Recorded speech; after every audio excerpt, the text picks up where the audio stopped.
Hello, hello, beautiful peoples! Magluluto ko ngayon ng ginisang tahong.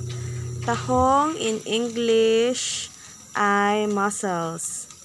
So, ayan guys, dumaan kasi si Suki. So, nag-trip-trip na naman ako ng aking paswer and pacham seafoods kinamarut. So, ayan guys, niluto na naman siya with more garlic and butter. So, wala. Yung aking boss, hindi niya ito matitikman. Sa susunod na lang. Pero, pag nandito siya, siguradong resolve na naman siya.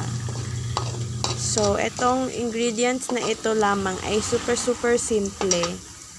Butter, garlic, onion, ginger, pepper, and salt to taste.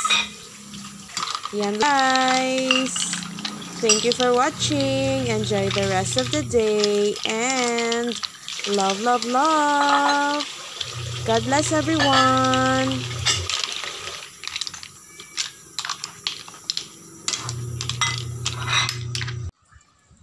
Here.